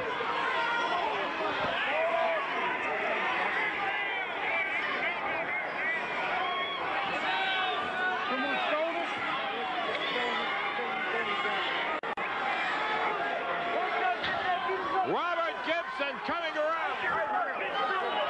And the Rock and Roll Express pounding on. Hey, what is this? Andrea, who is in the corner. So I'm going to ask you a quick question while he's gone, Randy. The title belts that we just saw there, the USWA tag team titles, when did they make their trip from the Fullers? Let me tell you. I was never much of a belt guy. To be honest, it was a prop to me. Sure. So I don't really know like the history. I can remember the first time before it was the USWA tag titles, the Southern tag titles. I remember those championship belts. Okay. I didn't even know it came from South. I had no idea. We had a fan that I should say a Wolfie D fan. We had a listener that came on and asked a question about those specific titles and said that, that he showed us a picture of Ron Fuller holding them and then same, just a different leather. There was a black belt instead of a red belt. But anyway. Yeah, that was fantastic to watch, and we'll certainly let Whoopi have his comments on the thing. But before we do that, I want to get Jimmy back on. Jimmy, I want you to lay out to everybody how they can find both of your podcasts. Obviously, the one Live in Color with Whoopi D. Explain that. Also, your newest project that you do without Whoopi. I don't know if I'll listen to that one or not. I want to hear what Whoopi. I want to see if Whoopi knocks me. That's why I want to listen to the damn podcast. That'll knock you. Anyway, tell the people how to get the podcast. So we are available on all podcast formats. As far as my other podcast, Give Me Back My Pro Wrestling, that is a podcast with my brother and a friend. We just talk about the good old days of pro wrestling. I learned all the mistakes through the Wolfie D podcast and decided to try another one with my brother. That being said, you can find that one at the normal places: Apple, Spotify, Google, all the podcast formats. But then the Live and in Color with Wolfie D podcast, which is my heart and soul, that one is everywhere as well. If you like a podcast on a certain platform, I guarantee we're probably there. If not, we'll be there soon. We're almost 52 episodes in. 52 was Monday with Paul Diamond, and number 53 we've got Mr. Randy Hales. So it took you long enough to get my ass on the show. So okay, I'm gonna explain this, Randy. There were 3 guests that are must-haves. Okay, Lance Russell, of course, we can't get him, unfortunately. Randy Hales and Jamie Dundee. So we may, with all due respect to Lance Russell, we may get Lance before we get Jamie. But at the same token, we're very glad to have had you. But you were we had to have you on for a special marker. And we felt like our birthday anniversary was the perfect show for you. And, we're coming up on a year. I remember a year ago in July last year, and I'm riding down the road, and I'd been thinking about it. And finally I just text Wolfie and I said, "Hey, can I call you?" And he's like, "What?" What? I'm a texter. Text me. And I said, "Man, it's too long and I'm driving. Can I call you?" And he said, "Sure." And I called him and I ran it all past him. And by the time that I had explained my whole plan, I forgot to realize that Wolfie had said, "Yeah, man, let's do it already." So basically I went to, every bit of my plan. So he heard the whole deal. And long story short, he started it. Wolfie is not a person that is slow. When he wants to do something, he wants to do it now. So I pretty much had to get a plan together, proper, proper service to run the podcast, a logo. Luckily he's an artist. We had all of it in a week. And then I said, okay, I think I'm ready to record. And we recorded. And then, if you listen to the first show and you listen to Monday's show, I think you'll hear quite a bit of difference. But the main important part of it is, Wolfie said yes. And that was the important part. So that's great. And I encourage everybody to check out that podcast. All of them. They did one with Steve Kern, one with Jerry Calhoun, one with the Spellbinder. There's a bunch out there that I think everybody will enjoy. So, Jimmy, you will join us next Tuesday night for part 2 of this, right? Absolutely. Yeah, I would love to. Yeah. Wolfie, I think we need to, as you sit there and watch that 20 minutes, I would like for you to just comment about what we just saw. The good, the bad, and the ugly. Well, and I can't pick out any bad except the vomit. Off the top rope. By everyone except for me. But anyway, like I said, we could get away with it because they were there to see it in a good match. When I look at it, there's certain things that I look at that could have been better on my behalf, and others as well. Just certain little moves and stuff. Ricky does that slap thing that I fucking can't stand. I hate that. And so people actually catch it, but I do, and I just don't like it. And I see it, and I cringe. Back the shit out of him. Don't do that. So just little bullshit like that, man. But it was great. 7 stars, 8 stars, 50 stars. Screw Dave Meltzer. That's a hell of a match right there. Jeremy Gibson from Evansville, Indiana is commenting and asking a question. I'm sorry, folks. We had heavy content today, a lot of stuff. I missed a lot of your comments. We usually try to do that, and we'll try to catch up after they go away. And we have a video, Monday Night Memories, that we'll end the show with today. But Jeremy, and I think we asked this, but we'll do it again. Do you have a favorite PG-13 match? Now, I think we just saw that. But I have different reasons, okay? I can't tell you just one match that is my favorite. That's what it was and what it meant. The Texas Death match, because when you watch it, it's just like a really cool match, and it all flowed together. It had a lot of involvement and all that kind of mess, a lot of big bumps, but it told a story, and we did it with the 10 count and answering the bell and all that stuff. But then there's matches like me and Jamie in WCW. I thought our match against the Smoking Guns was good for what it was. And like I said, WCW matches that were really good. Young Dragon. So there's just I can think of, but I like them for different reasons. But the one where you contributed to the house more than any other was the one we just saw, without a doubt. Yeah. Or the Texas Death, because I think, didn't the Texas Death that did? It drew. Yeah. Yeah. Absolutely. The whole program, Al Tuttle is asking, and this is an interesting question, what tag team you worked against was the most helpful to you? And certainly, I think Rich and Gilbert taught you how to draw money. And I think speaking for you, I think the Rock and Roll put you to another level. Yeah, exactly.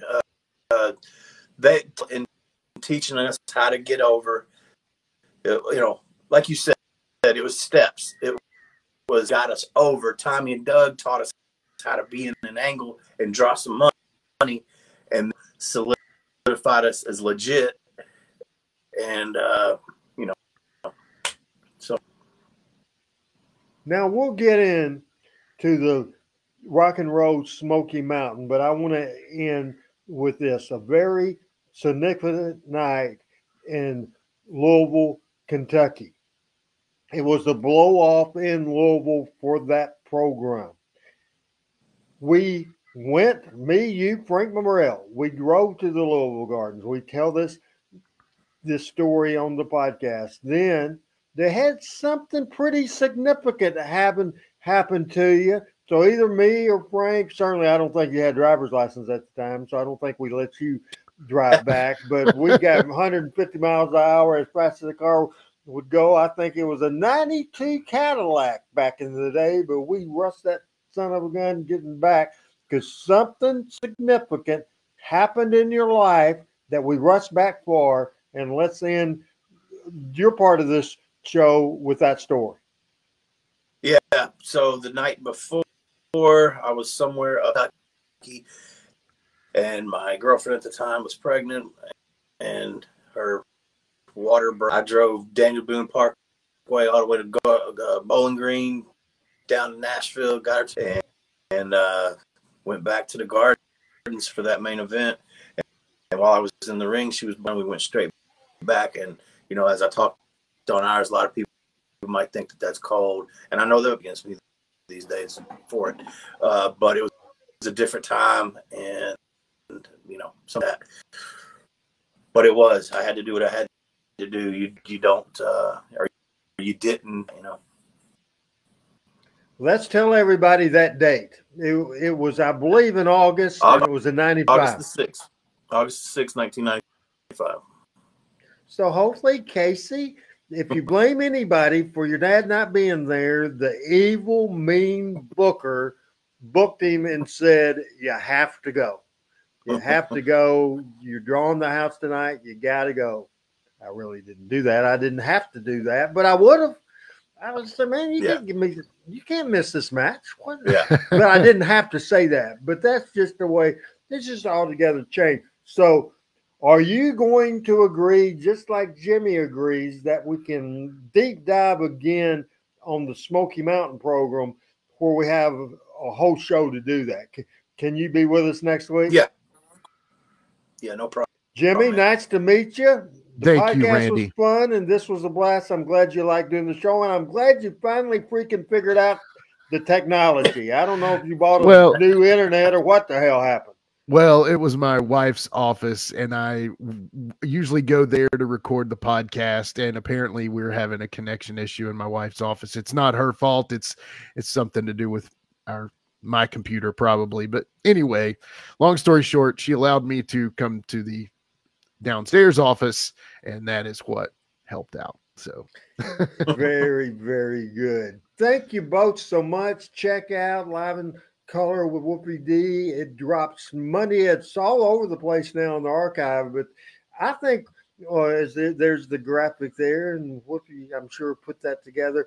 It was great, and I thought we don't want to give the thing away, but I thought we talked pretty detailed and pretty honestly, and told a lot of stories about that time period, Wolfie, that I have never talked about before.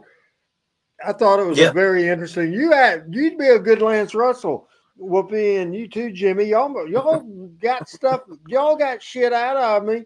Hey, that's all that matters. That I had never talked publicly before. I had a great time. Good. You'll come back soon, I promise. Much sooner than a year, I promise. Well, I hope to God. Yeah. Thank you, guys. Thank you. Yeah. This was fun. We'll see you next week. We'll do it next Tuesday. Wolfie Sounds D, good. Jimmy Street on Talking Memphis Wrestling. Goodbye, everybody. Yeah, and goodbye to them. Not good guy. Goodbye to everybody else. Well, wow. Now, this would be a time, but I know he's inside and not outside. This would be a perfect time to get Adam's comments, but I know he's not in the master controls, so I would doubt if he's able to come on to give his opinion, and so I don't see him coming in. And let's just go from the bottom with some of the comments that I've missed, Adam, and let's put up some kind of graphic. As Tony Edwards says, Randy, what's your favorite memory of Memphis wrestling? Man, I've been around for 40 years. So many memories. My favorite personal memories was the two of them was Monday Night Memories, March 7, 1994, and the second one is the birth of Power Pro Wrestling. I remember the Jackie Fargo Al Green, the first sellout ever at the Mid-South Coliseum in Memphis, Tennessee in 1972. Great memories. The Lawler Dundee single loser leave town match in June '83, the best single match I've ever seen in my life. No doubt about it, for sure. As Randy, appreciate it, Randy. I hadn't seen you comment today. I was hoping you wouldn't miss that, and so let's catch up on people. I apologize. It's just an older show. Jeremy says great show. So does Randy. I answered Tony's question. Richard, I appreciate that. I appreciate Eric commenting, and that's funny. Just great stories. Panetta says, Al says great show, guys. And I missed this question, Brooks. I missed the question. If you could do it all over again, would you do anything different? And I can answer that question. And I'm sure he would say the same thing. Some of the personal decisions that were made while you were on the road and not exposing anything. Certainly, I suppose in my own book. So I've had it demons. A lot of wrestlers had demons, and Wolfie had demons, and we both, I'm sure, would say that we certainly would like to fix things that were stupid and we did when we were young and dumb, for sure, absolutely, for sure. And I think I can speak for both of us. I want to remember to tell you that next week will be part 2 with Wolfie D, and hopefully maybe the whole crew will be back and we will talk about the Smoky Mountain USWA feud, and there is so much good stuff to talk about next week as some classic video. I want to remind everybody, tomorrow morning, 9 o'clock, 953theticket.com. It's www.953theticket.com. And I will confirm, even though I did earlier, and I'll remind Wolfie again that Wolfie D will be our guest on the front row with Pedro. It's Monday, and it's coming up, and it's a Power Pro Wrestling watch party, and man, we're on the road there. I think this will probably be show number 23 or show number 24. I think it will be show from September the 19th, 1998. Check the archive. The show we showed last night was absolutely fantastic. Great stuff. I hadn't done this in a long time, but before we do the final wrap up, everything reminds me. What we do today reminds me of memories. What we do on Monday reminds me of memories. What we do on Tuesdays and Wednesdays reminds me of Memphis memories. Some of my most proud moments are growing up and being a fan and getting hooked and addicted to the wonderful world of Memphis wrestling. And I know people from Thailand, people from all over the country watch this show and they watch other wrestling. A lot of you grew up in Georgia or in Florida or up in New York country, all over the place. I grew up here, and I can tell you the best wrestling there's ever been was right here in Memphis, Tennessee. The video was put together by Randy West. The idea of the show was put together by yours truly. It happened on March the 7th. The video played on March the 5th of 1994. The music supplied by, written by, and performed by Jimmy Hart. I am going to lay out audio-wise because if anybody has not heard this, it talks about the heart. It's the heart and the soul of Memphis wrestling. It's what captured people like me that's still out of my mind all these years later, and still, it's like you, all the people that loves Monday Night Memories, Memphis Wrestling. So here is that video, Monday Night Memories. Then a quick close.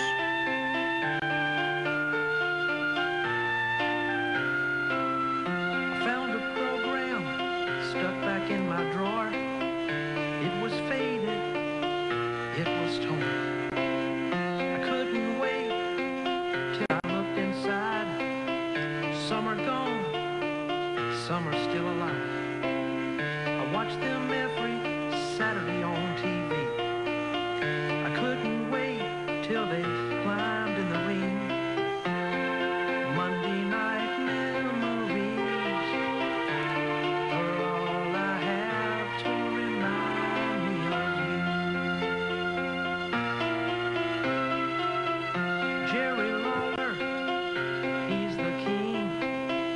Austin Idol, superstar Dundee. Handsome Jimmy, he's so cool. Jimmy Hart acted like a silly fool. I watched them every Saturday on TV. I couldn't wait till they climbed in the ring. Monday night memories are all I have to remind me of you. Jackie Fargo said, put up your dukes. The girls thought the fabulous ones were cute. Sputnik Monroe, Don and Al Green, the Gilberts and the Funks, I thought they were so mean. I watched them every Saturday on TV. I couldn't wait till they climbed in the ring. Monday night memories are all I have to remind me of you. Jerry Jarrett told Joe Yamamoto when he died, it hurt me so. Eddie Marlin, Buddy Wayne, got a coffee, hope they never change. Lance Russell, they call Banana Nose. Dave Brown was his sidekick, everybody knows. Monday night memories are all I have to remind me of you.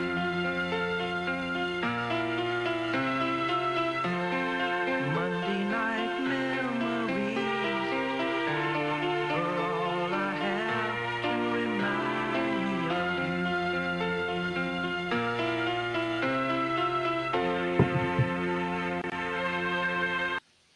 Monday Night Memories. All we have to remember of the great times of our past and our childhood. No doubt about it. No doubt about it. Hey, this was a lot of fun, and Jeremy reminded me, and we don't do a very good job talking about it, but my stories I tell every Monday, Tuesday, Wednesday. I make it my legacy to keep the memories of Memphis wrestling alive, but I wrote a book. It's called Living the Dream, the Randy Hills story. So check that out at randyhillsmemphiswrestling.com or check it out on Amazon. If you like this content, if you like these shows, I think you will enjoy Living the Dream, the Randy Hills story, randyhillsmemphiswrestling.com, or search for Living the Dream on Amazon. I want to make sure real quick, as I also still love when Lawler tosses the shoe back to hard. Jerry Lawler pinched Russell's nose. Sad song, but true. Everybody had a lot of conversation. Thank you to so many people today. Thank you for Michael St. John. We missed Pat and Chris today. Also, a special thank you today to Jimmy Street, the producer of Wolfie's podcast, and Wolfie D as we were able to talk about not only his podcast live and in color with Wolfie D, we talked about some of the great early memories of PG-13. This has been a lot of fun. Again, thanks to the producer, the guy in Master Control. That wasn't in Master Control today, but he still did a hell of a job. A lot of stuff going on. Appreciate the audience. Appreciate you guys. Al, thank you so much for all you do to help support this show. I appreciate it very, very much. Until next time, good night, everybody. Randy Hills saying bye-bye.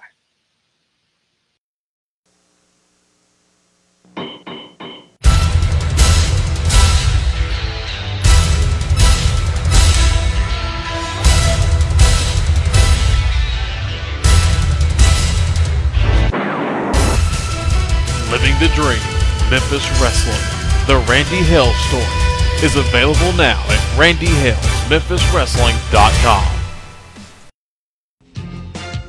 Talking Memphis Wrestling with Randy Hill, featuring Michael St. John, Pat Trammell, and special guests.